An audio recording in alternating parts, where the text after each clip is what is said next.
Assalamualaikum warahmatullahi wabarakatuh.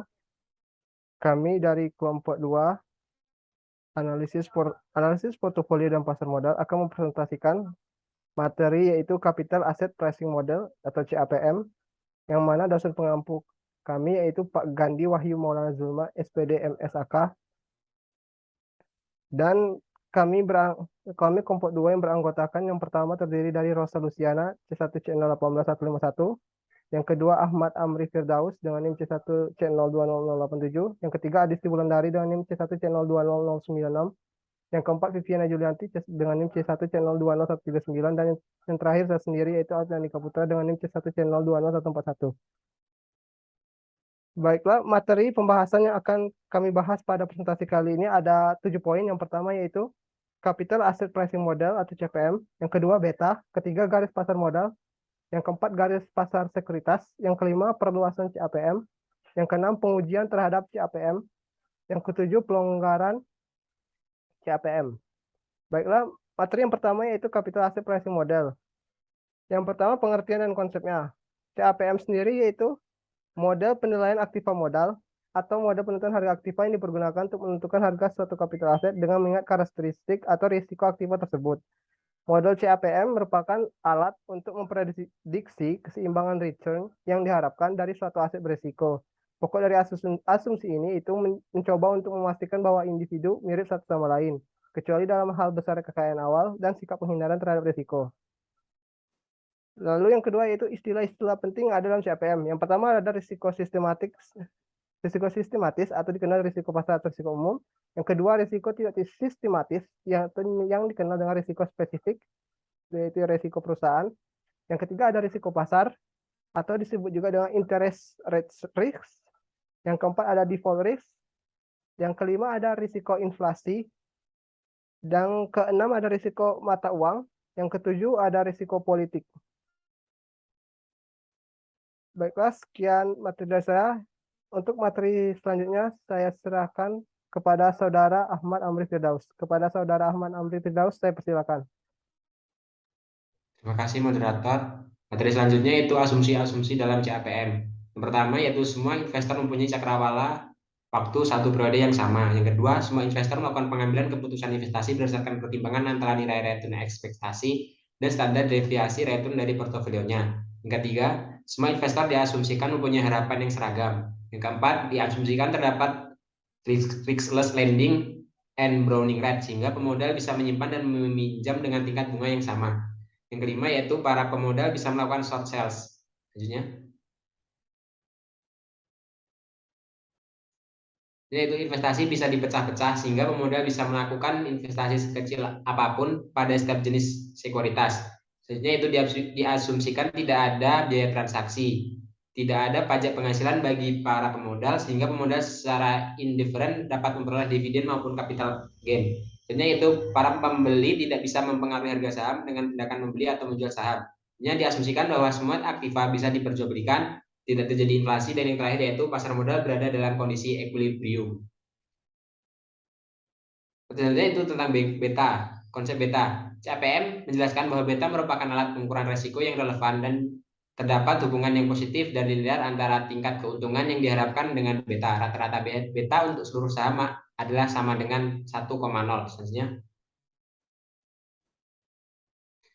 estimasi beta. Dalam mengestimasi besarnya koefisien beta dapat digunakan market model. Persamaan market model bisa dituliskan juga persamaan single index model, yakni sebagaimana rumus berikut, yaitu return sekuritas I sama dengan return indeks pasar ditambah intercept dan slope ditambah random residual error. Selanjutnya, beta. Faktor-faktor yang memenuhi keakuratan estimasi beta antara lain sebagai berikut. Yang pertama, estimasi beta tersebut menggunakan data historis. Selanjutnya, yang kedua, garis karakteristik dapat dibentuk oleh berbagai observasi dan periode waktu yang berbeda dan tidak ada satupun periode dan observasi yang dianggap tepat. Yang ketiga, nilai A dan B yang diperoleh dari hasil regresi tersebut tidak terlepas dari adanya error. Sehingga bisa jadi estimasi beta tidak akurat karena A dan B tidak menunjukkan nilai yang sebenarnya. Selanjutnya saya kembalikan ke moderator.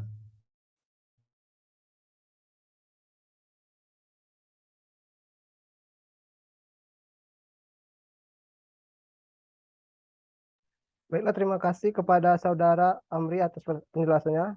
Materi selanjutnya akan dibacakan oleh Saudari Adisti. Kepada Saudari Adisti, saya persilakan. Yang ketiga yaitu hubungan antara beta dan CAPM. Hubungan di antara beta dan CAPM dapat dirincikan sebagai berikut. Yang pertama, kalau ada dua usulan investasi yang memberikan tingkat keuntungan yang sama tetapi mempunyai risiko yang berbeda, maka investor yang rasional akan memilih investasi yang mempunyai risiko kecil. Yang kedua, investor akan memasukkan faktor risiko atau beta ke dalam penilaian investasi. Yang ketiga, CAPM dipergunakan untuk menentukan beberapa R yang layak untuk suatu investasi dengan mengingat risiko investasi tersebut. Yang keempat, semakin besar data dari suatu investasi, maka semakin besar pula tingkat return yang diharapkan atau ER dari investasi tersebut. Next. Dapat dilihat rumusnya yaitu premi risiko yang diharapkan sama dengan premi risiko yang diharapkan untuk suatu saham untuk pasar kali beta, yaitu dimana rumusnya RJ dikurang RF sama dengan dalam kurung RM kurang RF kali beta J, atau RJ sama dengan RF tambah dalam kurung RM kurang RF kali beta J. Kemudian yang keempat yaitu beta sebagai pengukur risiko. Sebelumnya telah disebutkan bahwa pengukur risiko untuk suatu saham atau kesempatan investasi adalah beta. Untuk mendapatkan parameter lain sebagai pengukur risiko bagi portofolio yang tidak efisien ataupun saham-saham individual diperlukan sedikit matematik. Misalkan kita membagi dana untuk diinvestasikan pada saham I dan portofolio pasar M. Kita gunakan notasi XI sebagai proporsi dana yang diinvestasi. Kemudian garis pasar modal atau capital market line. Yang pertama yaitu garis pasar modal terdiri dari portofolio efisien yang merupakan kombinasi dari aset yang berisiko dan aset yang bebas risiko. Yang kedua, slope CML akan cenderung positif karena adanya asumsi bahwa investor bersifat risk averse.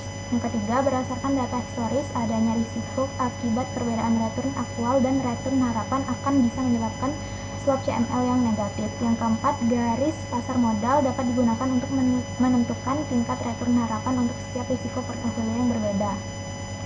Selanjutnya, garis pasar sekuritas. Garis pasar sekuritas atau security SML adalah sebuah spesifikasi CAPM akan bagaimana risiko dan tingkat laba yang dibutuhkan untuk aset, sekuritas, atau portofolio apapun adalah terkait. Garis pasar sekuritas adalah garis yang menghubungkan tingkat return harapan dari suatu sekuritas dengan risiko sistematis atau beta.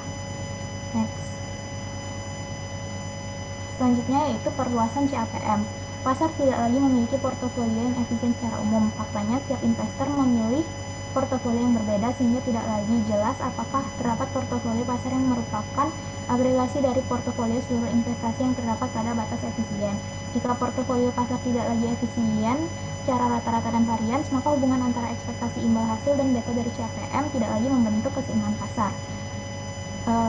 Materi selanjutnya akan dijelaskan oleh Vivi.